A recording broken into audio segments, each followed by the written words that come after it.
সন্ধ্যা।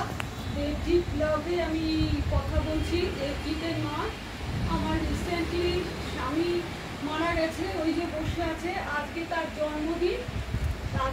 জন্মদিন, বেঁচে থাকলে আজকে 51 বছর বয়স হতো। আমার প্রচণ্ড কষ্ট।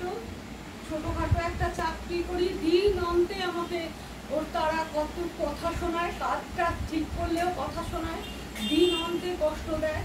তারপরে এই ছেলে আছে আমার দেবজিৎ, ক্লাস 11-এ পড়ে। কষ্ট করে মায় আর ছেলেকে সংসারটা চালাচ্ছি, খুবই কষ্ট করে চালাচ্ছি। কেউ পৃথিবীতে আমাদের নেই। আমার বাবা মাও মারা গেছেন, যদি বা একটুখানি বাবা মা থাকতো আমার কষ্টটা একটু কম হতো। এসে ছেলেকে একটু দেখতো, দেখতো। দুজনের জীবন কষ্টে পড়ে যাচ্ছে। যদি আপনারা মনে করেন আমাদের কিছু সাহায্য করবে তো আমরা একটু খুশি হব, আমরা একটু ভালো থাকতে পারবো। এই ভাঙা বাড়ি, চারিদিকে খোলা, তারপর ছেলেটার লেখাপড়া নিয়ে খুব এতে আছি, খুব কষ্টে আছি ঠাকুর, খুব কষ্টে আছি। খুব কষ্টে দিন গুলে যাচ্ছি, একটা করে দিন পার করে যাচ্ছি।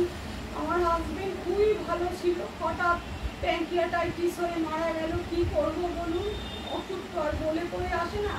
যা আমার টাকা জমানো ছিল সব, যা আমার কাছে ছিল সব চলে গেল। এখন পুরো হাত ফাঁকা, পুরো মানে ভিখিরির অবস্থা আমাদের। কি যে এইসব আর বলবো না। দেবজিৎ যা কথা বলবে শুনুন। দেবজিৎ বাজায় ভালো তবলা, আপনারা শুনবেন, কমেন্টস করবেন, লাইক করবেন, শেয়ার করবেন।